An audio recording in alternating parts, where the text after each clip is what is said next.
Hello guys, today recipe వచ్చేసి అయితే పప్పు చకోడీలు చేస్తున్నాను. దానికోసం అయితే ఒక కప్పు వాటర్ హీట్ చేసుకొని అందులో ఒక స్పూన్ ఉప్పు, ఒక స్పూన్ కారం, కొద్దిగా పసుపు, అలానే ఒక స్పూన్ నూనె వేసుకొని ఆ నీళ్ళని అయితే మంచిగా మరిగిన తర్వాత ఒక కప్పు పిండి తీసుకొని మంచిగా కలిపేయాలన్నమాట. అందులో అది కొద్దిగా వేడికైతే మంచిగా దగ్గరికి అవుతుందన్నమాట.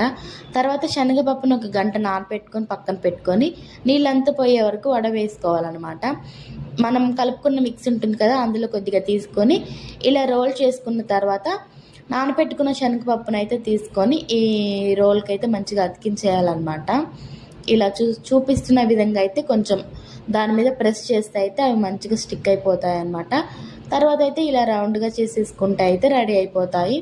ముందుగానే మనం డీప్ ఫ్రైకి ఆయిల్ పెట్టుకొని మనం రెడీ చేసుకున్న చకోడీలన్నింటినీ ఆయిల్లో అయితే డీప్ ఫ్రై చేసుకోవాలి. 4 to 5 minutes మీడియం ఫ్లేమ్లో అయితే డీప్ ఫ్రై చేసుకోండి. మంచిగా పర్ఫెక్ట్గా అయిపోతాయి అన్నమాట.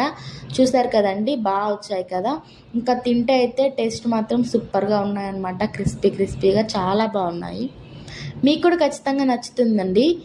మీరైతే ఒక్కసారి అయితే ఇంట్లో అయితే ట్రై చేయండి. సో ఇప్పుడు మా వారు చెప్తారనమాట రెసిపీ ఎలా వచ్చిందో. చెప్పనండి, ఎలా ఉంది? చాలా టేస్టీగా ఉన్నాయి, చాలా న్యాచురల్గా ఉంది. సో మా వీడియో మీకు నచ్చినట్లయితే please like, share, subscribe and please follow for more videos. Bye.